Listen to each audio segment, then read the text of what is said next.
From UFOs to psychic powers and government conspiracies, history is riddled with unexplained events. You can turn back now or learn the stuff they don't want you to know.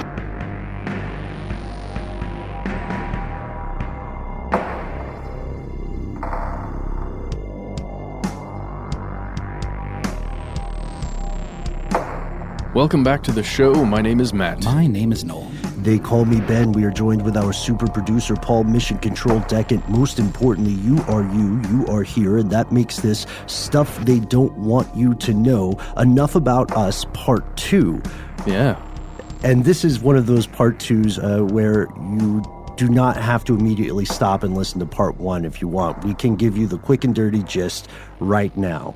You see, a while back in the day, our brain trust, which is a very highfalutin name for us, we decided that we wanted to go legit and get an actual call-in number, which I think was I don't know about you guys, but it was always kind of a childhood dream of mine.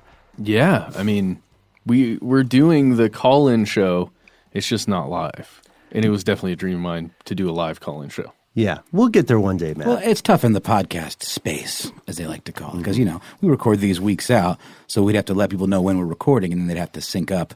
I guess it could be done, but this is the next best way of doing it, I think. Mm-hmm. It becomes that Mr. Show sketch where it's the pre-recorded call-in show. Yeah. So we're a little bit like that. Maybe, who knows? Maybe one day we'll do a live call-in show. Let us know if you think that's a cool idea or if you think it's the worst idea we've ever had. Seems pretty terrible. We've had some stinkers, but it's true. We created a call-in number, and if you want to call the number while you're listening to today's episode, feel free to do so. The number is 1-833 STDWYTK. That's STDWYTK. Yeah.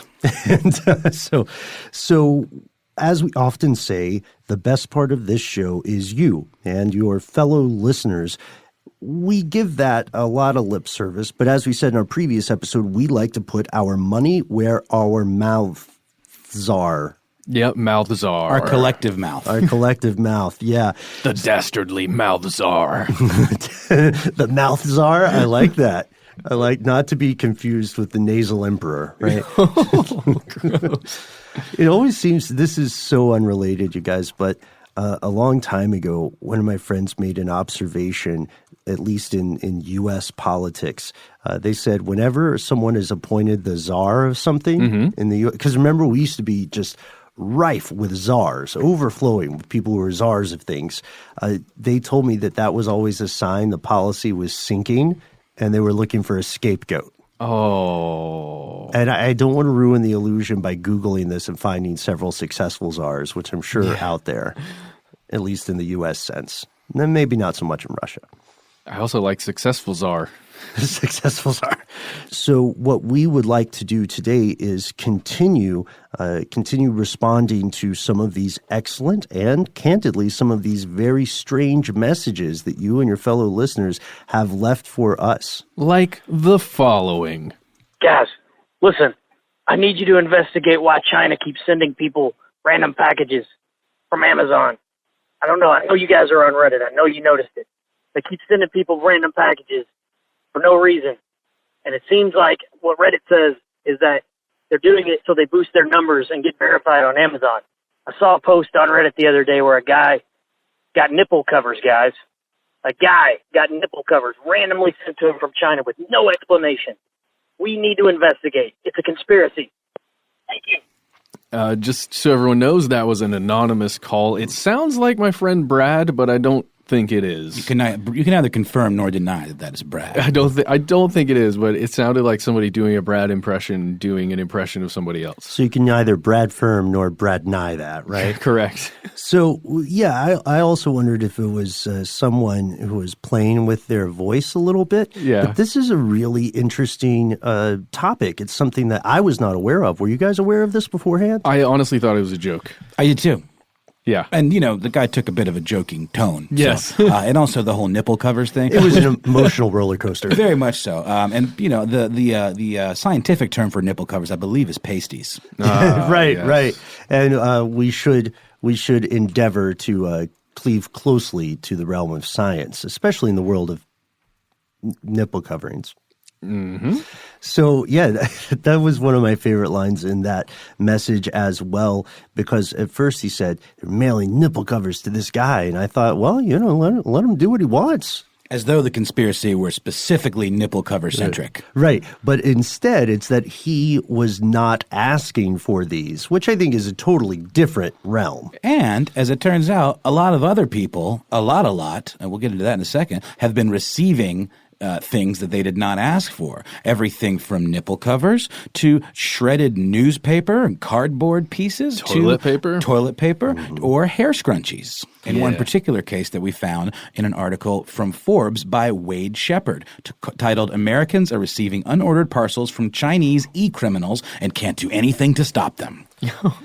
So this may remind some of us of our previous conversation about unsolicited magazine subscriptions, which, spoiler alert, we do have a great explanation for. Is it going to show up in this episode or is it a future episode? What do you guys think? I think it's likely we might hear from it in this episode, but don't hold us to that. Okay. All right. No promises, but there is an answer. A solution exists. And this practice is real. You are absolutely correct, caller, and thank you for hipping us to this. The term that is being thrown around a lot now is empty package scalping, right? Yeah. It's this really weird phenomena where you'll get a package that has your real name on it, has your real address on it, has all of your info like you would normally be receiving a package, but it comes from China most of the time, and it's shipped literally from China to you. It's not like it's a Chinese manufacturer or something that has a distributor somewhere within the United States. They're sending packages all the way over to the U.S. And to other countries as well.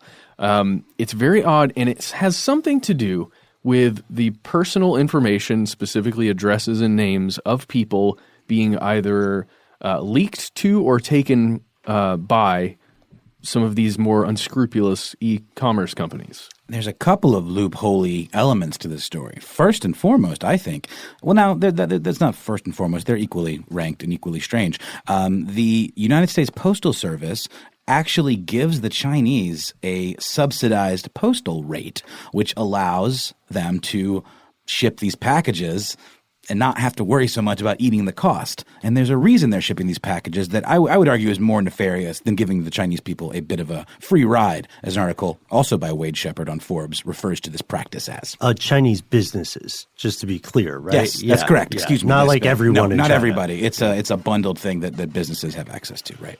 Yes, and it has to do with an algorithm of all things. It's basically something that these major e-commerce sites all use, and it's rankings amongst themselves, essentially. And it has to do with the number of packages sent. That's one of the main metrics that are looked at. So the more packages one site sends over another, the higher ranked they are going to be. And what's one way to game that system? Send a bunch of trash to a bunch of people. Volume, baby. We're operating at scale. Yeah, it's correct. It's tricking the online retailers. We have Amazon here. It's very, very popular. In China, there's Alibaba and Taobao, which I'm probably mispronouncing. And it's exactly as you were explaining it, Matt. They're gaming this algorithm. They are not trying to scam or harm you in most cases, if it's this empty package scalping. Instead, they're trying to make it look like they're more of a player than they may actually be. The logic being that customers are able to see that a retailer is making a lot of sales, and then therefore they seem more trustworthy. They seem more likely to deliver something of value. You know what I mean? Like if you're looking online and you can buy lint rollers case of 12 lint rollers or whatever, and you have two companies you can buy them from, you'll probably go for the company that has sold these hundreds of times. And it actually goes even further than that, where you are able to get verified. Like it's sort of like being verified on Twitter as like this actually is Lindsay Lohan or Ben Bolan or Matt Frederick. Yeah. And that's huge because then you know that you're dealing with the genuine article and people that's a very sought after status, and it very much is in the e-commerce world as well. And there's a thing too, Alibaba has an international wing called AliExpress, and that's largely, it seems, how some of these folks are getting on these mailing lists is by placing legitimate orders on these services, and then they end up in the system. And this practice is referred to as brushing, and there are actually companies that specifically do this, sort of like Click Farms or whatever. Yeah. This is very similar to that. Whoa. This is so odd to me.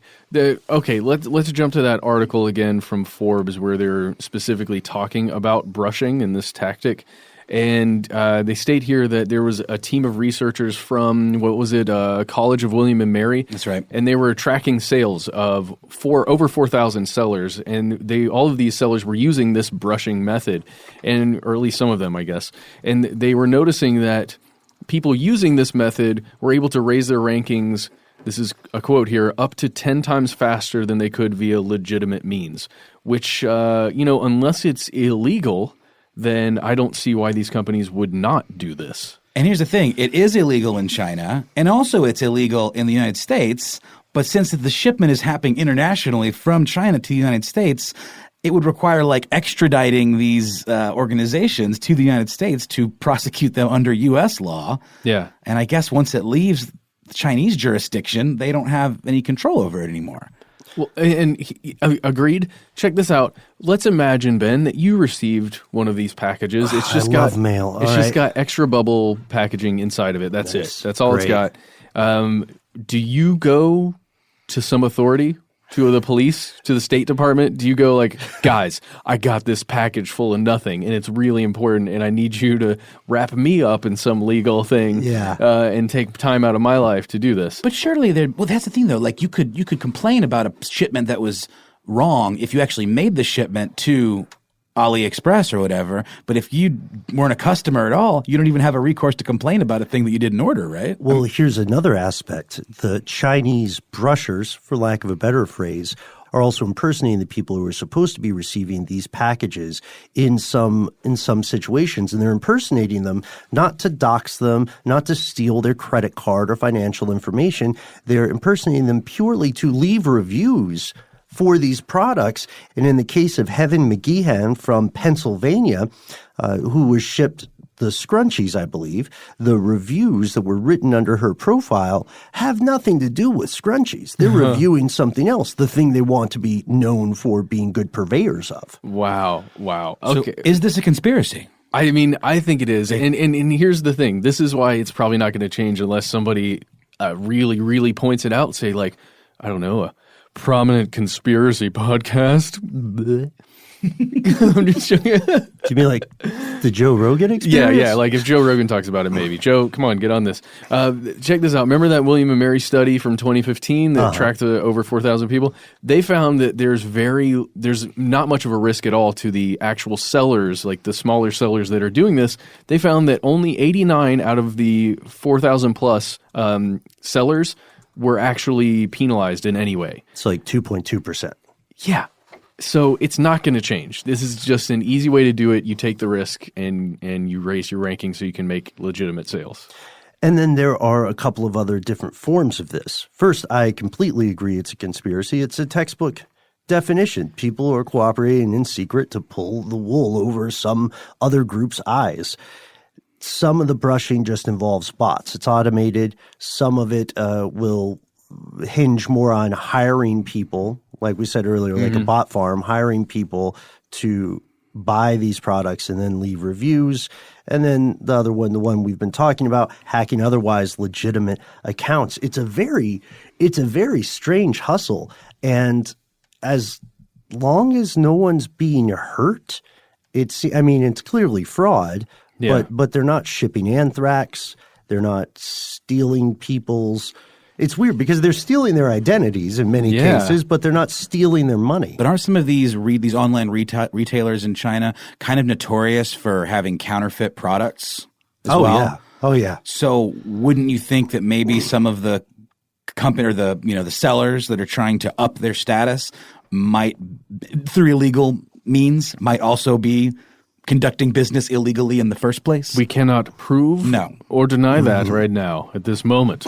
It is the Schrodinger's package. There we go. That's nice. And we could also go a step further and say the people that are the ultimate marks of this con, the people who are, a business in China or another consumer who says, I'm going to go with this trusted company that shipped hundreds of thousands of these lint rollers or whatever, those are going to be the ultimate victims, right? And it's quite possible that they would get some kind of counterfeit substandard thing. A substandard lint roller. Yeah. Oh, gosh. It leaves more lint. Yeah, exactly. It actually just rolls the lint out. Yeah, Or exactly. heaven forbid, some kind of second-rate nipple covers. Oh, my gosh. Yeah. It'd be wardrobe malfunctions happening left and right. The shame, the ignominy. You can't go back to Dave & Buster's if you show up with some busted nipple covers. You haven't even mentioned the chafing. Oh, the chafing. So there's also another thing that we should mention here, and that's when you receive unsolicited mail.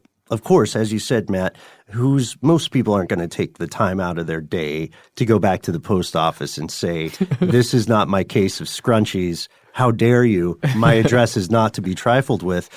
But it's worth looking into and being aware of what hits your mailbox, your doorstep, or your P.O. box, because it can be used by someone else. You might accidentally be on the receiving end of some drugs from the Silk Road. You don't know. You don't know. It goes to your address. It doesn't have your name on it. Just don't open it. What's the law there, though? I've always wondered that. Like, if someone does send you something that's illegal and it comes to your address, but it's not addressed to you as an individual, are you liable for something someone sends to your address? I guess it depends. We're not lawyers, but it depends largely on whether or not you open it. Because if you open mail that's addressed to someone else, it is a crime. Yeah, but what if it is addressed to you? Huh? Huh? Okay. Entrapment. We need to probably move on, but I got one last thing I just want to add. Sure. I once received a jeans jacket in the mail from Levi as a gift. Oh, I remember this. From Hillary Clinton. Yeah. What? And I have no idea why. It was postmarked from a place that I had been at an event in Durham, but I have no idea why I got this jacket, and it was too small. So I tried to fill out the form to get a replacement because it was addressed to me, and there was a way of filling out a gift return thing. But I sent it back in the mail hoping they would send me the right size, and I never got the right size. So I don't know what that was about. That was probably my friend Kane. I think he ran her campaign there for a little while. Oh, really? Yeah, and he was randomly sending people denim. Classic Kane. I mean, good guy. He likes sending denim to people. I mean, who doesn't like a free denim jacket? It was a black denim trucker jacket. It was super cool. I'm really bummed that it wasn't the right size. Man, I'm sorry. That's how she lost the vote, huh? That was it. You know how the biggest victim in all of this, though? Who's that? It's Mother Earth. Think of all the waste that's being generated by this practice. Absolutely. Because the Heaven McGeehan from the Forbes article, I believe, received dozens of these shipments. So you got to wonder, how are they placing their bets? Because they have to know that if they send too many to one address, they're much more likely to raise the red flag. There's probably a scout thing, too. You send a couple first, and then if those don't get reported, it's Katie bar the door. For anyone else who wants to read more on this, there's an excellent Wall Street Journal article by Jillian Wong. There are also, anonymous caller, you are correct, there's some great Reddit threads about this. What we did not do is establish a timeline. So this stuff goes back to 2013? 2013, probably before. Yeah. It really blew up when it was reported by the Beijing News, a number of years ago. So this has been going on for a while. Just be careful. I feel like we can end it on that. If a package shows up at your door and it doesn't have your name on it, and it's not an Ipsy, so it definitely is not in some kind of pink bubble wrap. It looks all pretty. What is an Ipsy? I don't know, something my wife subscribes to. Okay. Well, if it is not an IPSI, you know what? No matter what it is, if it doesn't have your name on it, it's a sign from the universe that you should not open this. And even if it does have your name on it, it's a sign from the universe. Just don't open any packages anymore. Never open mail. Get an assistant, have them open all your mail. But fascinating, true, and ongoing. If you have had an experience with this, please write to us. Let us know. You can find us on our usual internet haunts, or, of course, you can call us. One more time, 1-833-STD-WYTK. TK. So what's next? An ad break.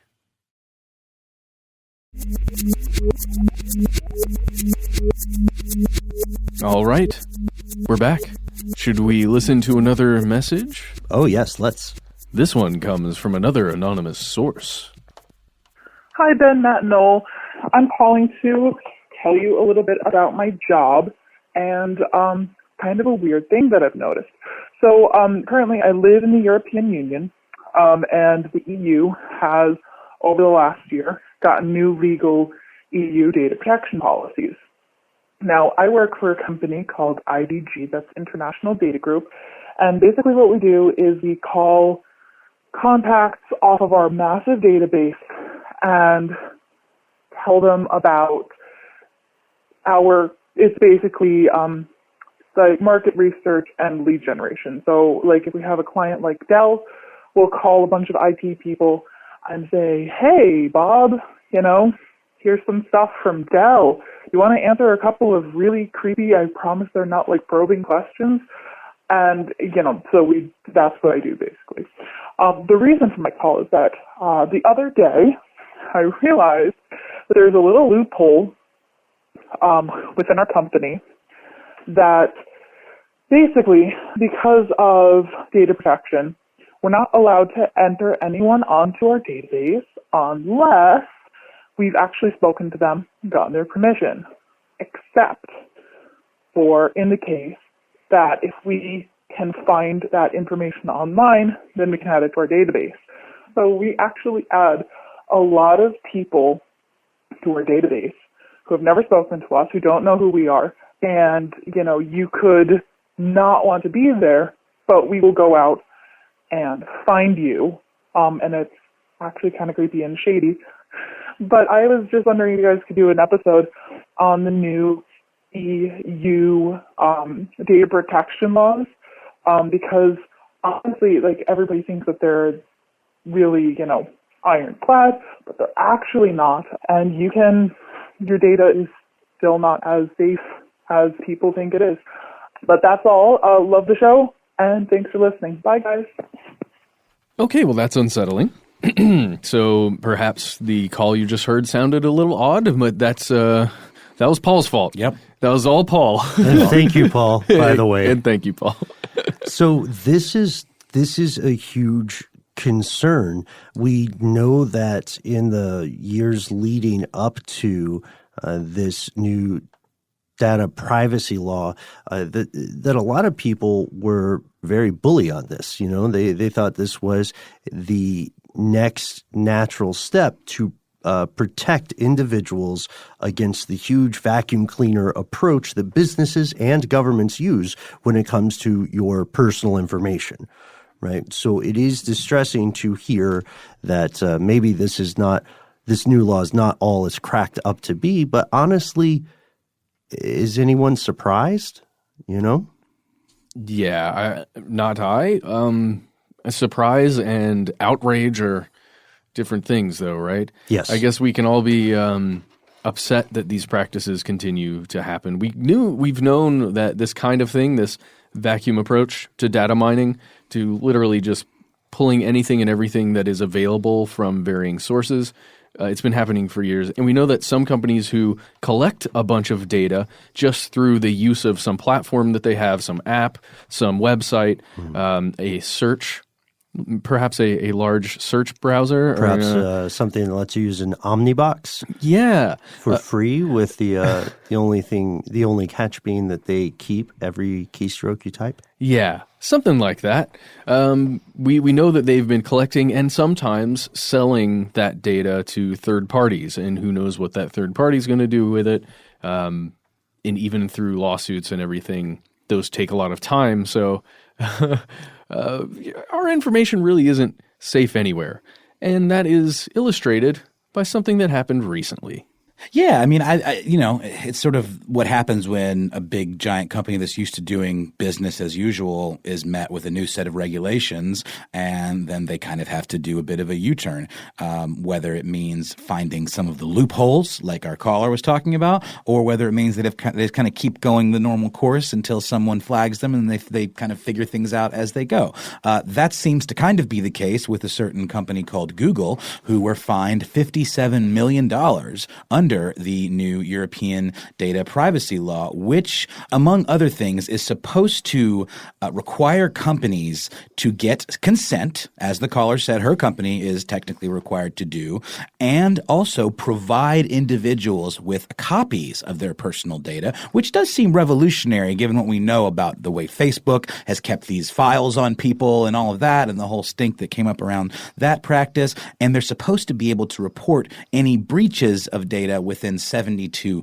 hours. But Google apparently did not meet this obligation for this transparency, and they did not present this information in a transparent fashion that fell in line with these new standards. Apparently, it required users to use 5 or 6 clicks to get the information, so going through a different page, an end-user agreement, or what have you. And the whole point of this legislation is to make it more transparent. But as you know, anytime there's new legislation, there's going to be new loopholes, and our caller seems to have hipped us to one. And just to clarify, I think what she's saying is if it's out there, whether it's on an easily accessible non-private Facebook page or whatever, or if maybe you have an old Google business account or something like that with your phone number and name or an address or something like that, then they can use that. If this only really governs kind of cookie type data mining, right? So like the way it would monitor your browsing habits. But if it's out there on the World Wide Web,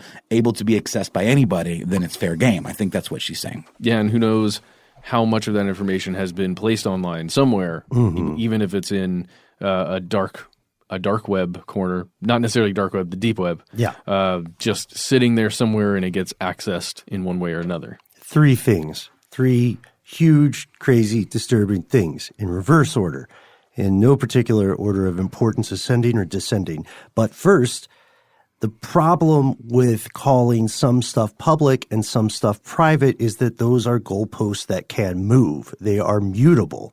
So it doesn't take too much to decide that in the interest of a public good, information that our generation would consider private should in the future be considered public. So there's a little bit more leeway than it might sound initially. Secondly, I think you hit on the exact point, Noel. It's something that I have always ardently believed in. Technology outpaces legislation every single time. From the days of ancient civilizations to the civilizations that will be here thousands of years after we are all, stardust and weird myths based loosely on our lives. There's not a bureaucracy or a government agency yet that is able to, at least for the good of consumers, keep up with technology, right? There are a lot of intelligence agencies that are cutting edge, and they're not operating – they're operating in the interest of the state, which is maybe not always the interest of the people living within the state. The last thing that I think is crucial here is that Google also got in trouble because they didn't say why they were taking this data. They were too vague, according to the French National Data Protection Commission. They were too vague about what they were actually doing with it. And there's a thing, this reminds me of the thing that happens with smartphones. So let's say you get an app, right? A really cool app. And if we're sticking with lint rollers, it just tells you where the closest lint roller is, whatever. And to do that, it needs access to your GPS. And then it also requires you to make a profile. It also requires you to have the continual internet connection, right? A data connection of some sort. that app, when you agree to the terms of service, it may ask you for those things or those requirements, and then say, we promise we will never use your information, but then also this agreement can change at any time without notice. You know what I mean? Yeah. And then all it takes is for some other company to purchase that app. And when they purchase that app, they get all the data. And they can change the permissions to whatever they wish. This explains a lot. Have you guys heard of the concept of the right to be forgotten? Yes. That was one of the EU changes, right? Well, I think it's been bandied around for some time now, but it is definitely codified in the legislation known as GDPR, or General Data Protection Regulation. And it's just the notion that you should be able to request that any information about you on the internet – I might be simplifying it a little bit. I think it also determines how long companies are supposed to hold on to your data once they've achieved their goal of what they had it for in the first place based on the terms of service that you agreed to. Then they should automatically scrub it. But again, technology outpacing legislation. Can you imagine a world where you would take the time to go to every place your data might be and send a nice email and say, please, sir, will you erase my stuff? Like, how does that, I know there are companies that will supposedly do this for you and erase embarrassing stuff off the internet. But even then, it's like a game of whack-a-mole, right? Yeah, it's Pandora's jar, man. You can't put the lid back on. The right to be forgotten is in practice in the EU and in Argentina now, but I think those are the only places that are trying to make a go of it. I'm in favor of the right to be forgotten. I don't think that's especially surprising, right? But it's tricky. It touches on some very important things, like people who are victims of revenge pornography. The right to be forgotten is crucial to people who are victims of that, right? Yeah. And then there's the idea that some of this information could unduly influence your future job prospects, right? Or the more dangerous thing, that if you were in an autocratic regime, let's say we all get a wild hair and the five of us, us and Paul and you listening, we all say, hey, let's go to North Korea. Let's go to Tehran, or let's go to Turkmenistan. But before we do, years before we do, let's talk a lot of trash about them, like specifically. You know what I mean? Yeah. And then all they have to do is Google search your name or run your passport through something, right? When you're at the border, and you might be detained. This isn't just something for the typical boogeyman countries that are trotted out in Western propaganda. This also could occur in places like Thailand, which has very strict laws about how you are allowed to talk about the monarchy, what you can and cannot say about them. That's not a fun thing. I know. I think the right to be forgotten is, first off, it's a net positive for people who are just regular internet users, but it's also very difficult to convince companies and especially governments to do that sort of stuff. And where does it stop? If you're convicted of murder 5 years ago, should people not be able to know that you killed someone? I've got something for you, though. What's that? Imagine this guy. Let's just say he's probably a billionaire. He loves massages, and one day he gets in trouble with the law because he was getting these massages from underage women, and ends up getting in a little bit of trouble for it. And then he wants to have all that information expunged after he, let's say, does his time, or at least gets away with a slap on the wrist. And then he wants all that information to be forgotten because he has the right to be forgotten. How do you feel about that? It can't extend to serious crimes. It surely cannot. It surely cannot. Like, okay, so what if someone, let's say this person, again, hypothetically, we'll call him Jepstein. Okay. Let's say that person, instead of getting a cartoonishly illegal non-prosecution agreement, let's say they actually do get convicted of the crimes, which, if we're being honest, they totally committed, then they shouldn't have that right to be forgotten. Like they would be on the sex offender registry. That's different than if just they were floating around on the internet, right? Right. It is stored on the internet. People are supposed to be able to check the sex offender registry. But there's probably a paper copy of it somewhere. Yeah, exactly. But that guy should not be able to. First off, he shouldn't have ever been out of jail. But that guy, hypothetically, again, should not be able to erase that sex offender status. You know what I mean? And I know sex offender status, this is probably a different episode, but I know here in the U.S. that can get really tricky if it's an action between teenagers. Have you guys heard the horror stories about kids like texting each other nudes and getting arrested? I actually, when I worked for public radio years ago, did a piece about a girl here from Georgia who was with an underage boy by a year's time and did an act that is very bizarrely referred to as sodomy, oral sex. Yeah. And it was on school grounds, which is neither here nor there for the actual crime she got convicted of, but she got on the sex offenders list.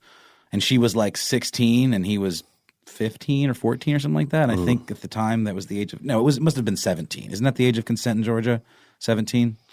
You know, I have never been in a situation where I had to worry about it. I haven't either, and that's why I always get confused because it's I actually was talking about this to my girlfriend, and in some states it's much higher, and in some states it's much lower. And I believe in Georgia it's 17, but then a relationship between a 15-year-old and a 17-year-old certainly isn't the same as a relationship between a 17-year-old and a 35-year-old. Exactly. Yeah, I completely agree. Also, side note for anyone listening outside of the states, in many states here in the U.S., the age of consent is several years lower if the people get married. Okay. Well, That's at right. least it's good That's in right. God's eyes. Because do we here in the States, not that we're going off the rails a little bit, but do we have a minimum age for marriage? I bet it's 16. No in say. some states, you can get married at 14, which I think is egregious. Well, in Virginia, marriage it's unlawful. Did you guys know that? What? It's illegal to get married in Virginia. I'm just kidding. Oh, okay. I was giving you the strangest look. It's just so backwards in Virginia right now. It's rough. Yeah. It seems to be 16 pretty much across the board. There's one in Massachusetts. Apparently it's 14 for a male and 12 for a female. Yeah, New Hampshire, it's 14 for a male versus 13 for a female. We should say, before this sounds like a total dystopian Mad Max nightmare, those underage marriages are allowed with parental consent. That's right. So the parents have to at least say, you know what, you're 14, but you've got a great head on your shoulders, and I'm sure this decision will work out for the rest of your life. And without parental consent, it seems to actually be 18 well, no, there's one that's Mississippi, 17 male, 15 female without parental consent. Then it's largely 18, 19, 18. Yeah, I'm looking down the list. Pretty much 18. So I think we did veer into some different corners, but this is an incredibly and profoundly important call. And if you are hearing about this sort of stuff for the first time and you live in the U.S., or really if you live outside of the EU, you need to be very much aware. And I'm sure everybody has a little bit of an inkling of this already. You need to be very much aware that you do not have control over the information that you put online. Everything you do, you should consider that something that later people will know about you. Very good point, Ben. Last thing before we escape this one. By the way, if you deal with data mining at your job, feel free to call and leave a message. We will treat your voice the same way we did this caller and protect your identity. If you feel like it's something important for the rest of us to hear, including everybody listening right now. Just an update, guys. We got this on our Twitter and I think on our Here's Where It Gets Crazy page, the Jeffrey Epstein case. Mm-hmm. It is currently, as of last week when we're recording this, there's a new investigation into the plea deal that was went into, or that he got in 2007, right? Non-prosecution agreement, not even a plea deal. Okay. Yes, that's exactly what it is. Doesn't that just basically mean we agree to not prosecute you? Pretty much, yeah. I mean, it is a plea deal. I keep using the phrase non-prosecution agreement because that sounds just so far out of bounds. Apparently, it came from. Let's see. This inquiry that's happening right now into the plea deal came from Senator Ben Sasse of Nebraska, who posted this letter on his website that just discussed it, like what it is, and hey, we're gonna be looking into this. Oh, I thought you meant he posted it on our community page. No, I wish. Ben Sasse, if you're listening, that's pretty cool. A way to bring the sass. Yeah. Ben Sasse. Ben Sasse. He paid for that name. He earned it. He lived through elementary school with that name. He did. He really did. Ben Sasse. All right. Well, let's get to one of these ads. Let's do it.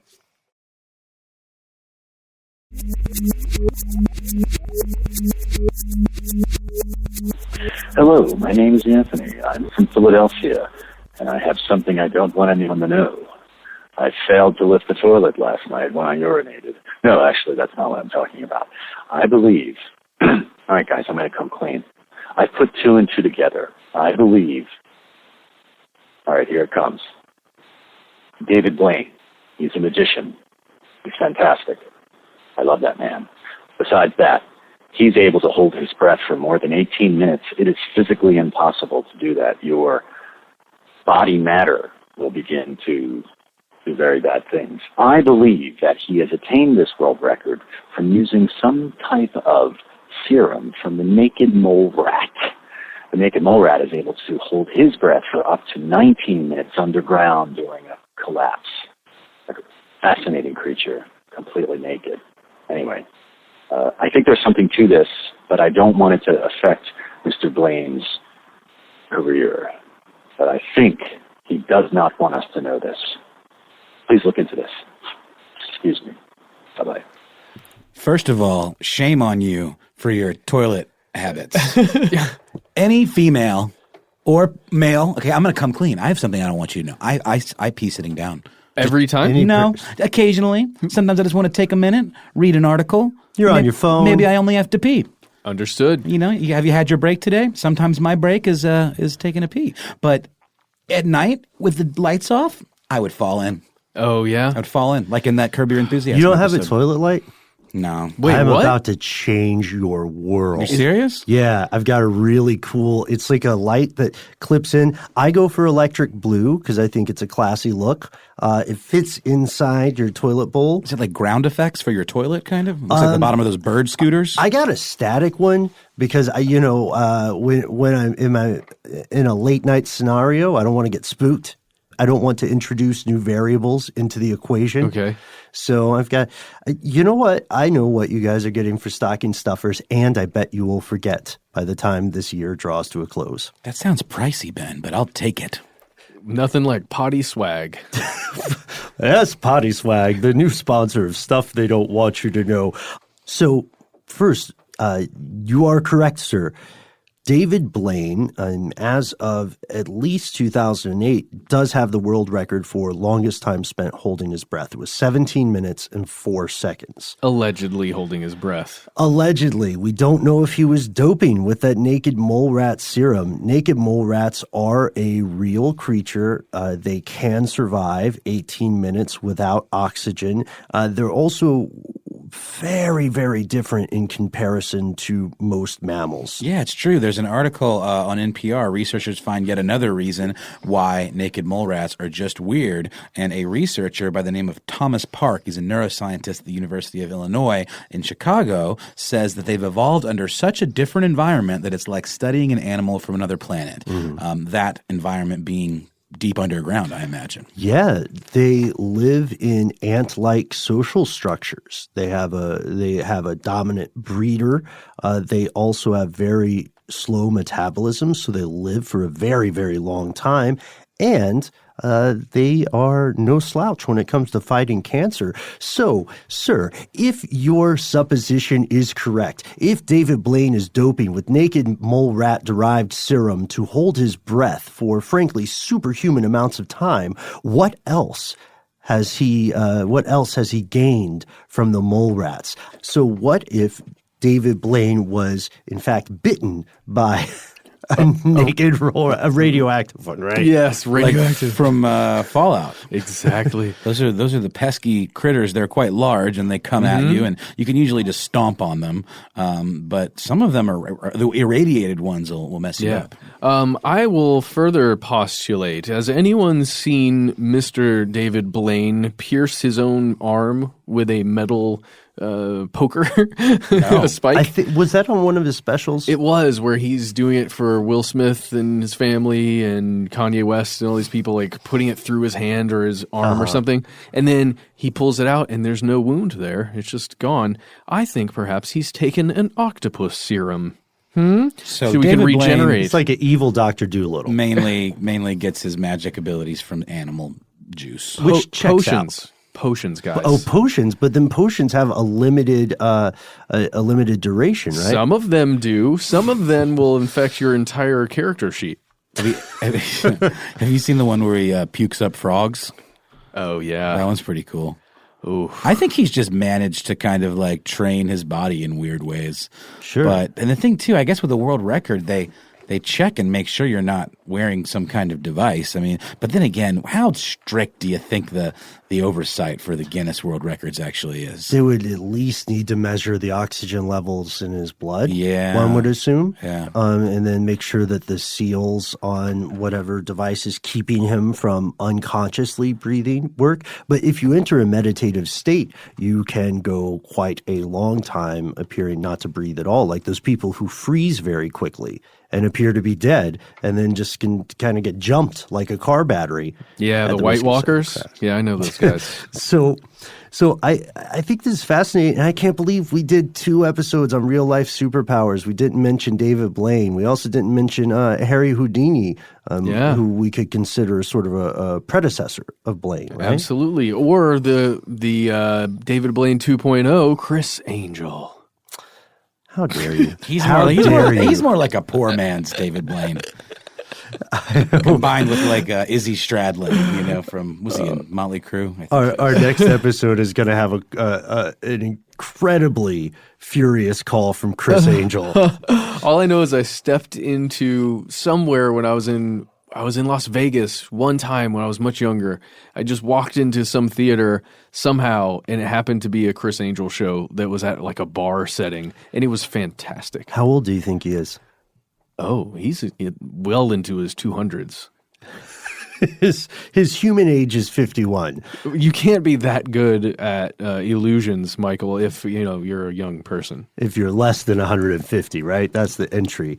Exactly. And in a Time magazine article, Dr. Ralph Potkin does say the body can be trained to do this kind of thing, and that you can train your body to ignore some of the spasms that it would naturally do to get you to gasp for breath, and that, like you're saying, Ben, you could probably train your mind to go into a meditative state. Mm-hmm. But to the caller's point, I mean, I can't imagine there must be a limit to that physically, where your body would just start to like convulse in on itself or something, It is fascinating. If you haven't checked out our Real Life Superpowers episode, please do. We should also do an episode on meditation in general. This is a related point. If you haven't heard it before, this is a baffling fact. Due to a study of London cab drivers, of all things, we do know that mind over matter is real, in that the type of thinking and cognition you practice will affect the growth of your brain. There's a test that all black cab drivers in London had to take for a long time, was called the Knowledge, with a capital K. And when we say black cabs, I mean the traditional black cabs in London, kind of like the yellow taxis you'll see in big cities here in the States. The problem with taking the knowledge is that you couldn't use a GPS, and you had to build a mental map of London. You had to know all the fastest routes, and you had to know how to modify those routes according to traffic and different, public events and so on. And people generally don't pass this test, especially not the first time, but they found in these studies that drivers who had put in decades after passing the knowledge, they had been practicing the knowledge as cab drivers, the parts of their brain that involve spatial awareness and that sort of cognition were physically larger than normal brains. So you can meditate your way into superpowers. It just takes a long, long time. It's not a 15-minute or afternoon profession. But I would love to do it. What would you guys do? If you could learn one meditative power, would you learn this sort of super hibernation to slow your nervous system? I would just want to be able to control things with my mind, man. Telekinesis. Yeah. Dig it. Yeah. I think I keep going back to it. I've said it before, and I'll say it again. I want to have the Iceman's powers. Amen. The Trummo guy? Yeah. I want to be able to withstand seriously freezing temperatures and just be cool about it. I actually, in desperation, resorted to trying to do that last week. Yeah? Yeah. I was very, very cold. Circumstances led me to be locked out of a place for a few hours, wandering in a town where I didn't know anyone. I didn't speak the language, and everything was closed. And I was like, I'm going to try to breathe the way that guy did. Limited success. Yeah. You had some, though? I don't know, Matt. I would need to practice a lot more. But I also didn't have naked mole rat serum to bring us back around, right? That's right. Okay, I don't think we have time for any more. We have plenty of voicemails, hundreds, in fact. Mm-hmm. Well, what do you say we do another one of these? Maybe not sequentially, but we skip down the road. Yeah, down the road. Down the road, yeah. Because these are really good conversations, and we always kind of go into these thinking they're going to be little clip shows, but they're really not. There's so much good stuff here. Maybe not worth an entire episode, but definitely worth a cool, 20-minute conversation. Sometime before the end of the year. We may not be able to air every phone call we get, but we do listen to all of them eventually. Mm-hmm. That's the part in the asterisk. So please let us, and more importantly, your fellow listeners know the strange stories that you have found in your personal life or in your neck of the global woods. You can do that immediately by going to our Facebook page. Here's where it gets crazy. You can find us on Amazon. You can find us on Amazon, but you can find us and talk to us on Instagram and Twitter as well. If you don't want to do any of that stuff, you just doing things the not fully old-fashioned way, you could write us a snail mail if you want. You can go to our website and find that address. But if you want to just do the sort of medium old-fashioned way, send us an email. We are conspiracy@howstuffworks.com.